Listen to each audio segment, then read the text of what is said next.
Good evening and welcome to the Channel Studios here in London with your international news around the world in 5. More than 1,000 firefighters are battling what they call a monster wildfire in southwestern France that has already destroyed nearly 7,000 hectares of forest. The raging blaze near the city of Bordeaux has gutted a number of homes and forced 10,000 residents to flee. Strong winds and high temperatures are hampering the firefighting operation. President Emmanuel Macron announced that Austria, Germany, Greece, Poland and Romania are coming to aid France in battling the blaze. European solidarity at work, he tweeted.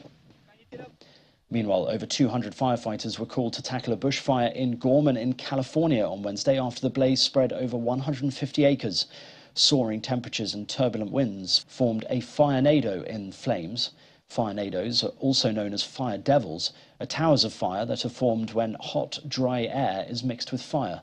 According to the Los Angeles County Fire Department, no structures in the area were immediately threatened. Ukraine's President Volodymyr Zelensky has urged Western nations to declare Russia a terrorist state. He was speaking as European defence ministers met in Copenhagen to discuss long-term support for the country's defence against Russia's invasion. Zelensky also addressed the delegates, saying his country needed armour and ammunition for its defence.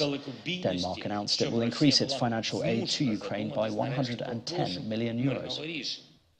Satellite images appear to show major damage and a number of destroyed Russian warplanes at a Crimea airbase following explosions there this week.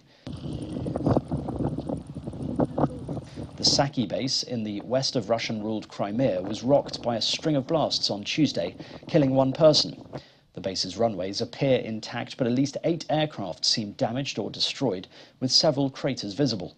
Ukraine has not claimed responsibility, but this new evidence suggests the possibility of a targeted attack. The images from the US-based Planet Labs show large areas of scorched earth left from fires that had erupted. Kenyans still do not know who their next president will be more than 45 hours after polls closed.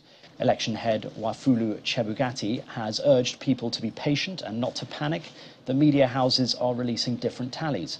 Each organisation is making its own calculations based on the manual entry of data from more than 46,000 polling stations, but it is only the Electoral Commission that can declare the winner.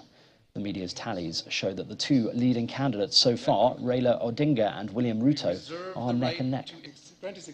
The US Secretary of State Antony Blinken has expressed serious concerns about the human rights situation in Rwanda after talks with President Paul Kagame in the capital Kigali.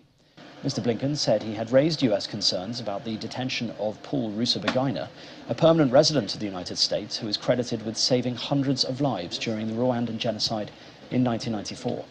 Mr. Blinken said he had urged President Kagame to address concerns about legal protections afforded to Rusesabagina, particularly the lack of a fair trial. We recognize that Rwanda has security concerns of its own, including reports of cooperation between the Congolese military and the Democratic Forces for the Liberation of Rwanda, the DFLR, an armed group. In our discussions, I also raised serious concerns about human rights.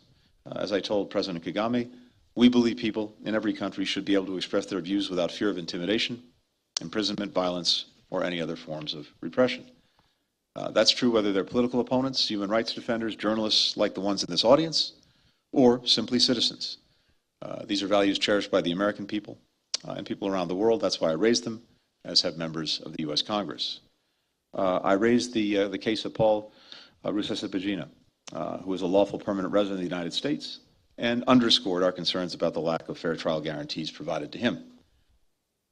And finally, a woman in Brazil has been arrested on suspicion of using a psychic to swindle her mother out of more than $140 million in art, cash and jewellery. The alleged victim is reportedly the widow of one of Brazil's foremost art collectors.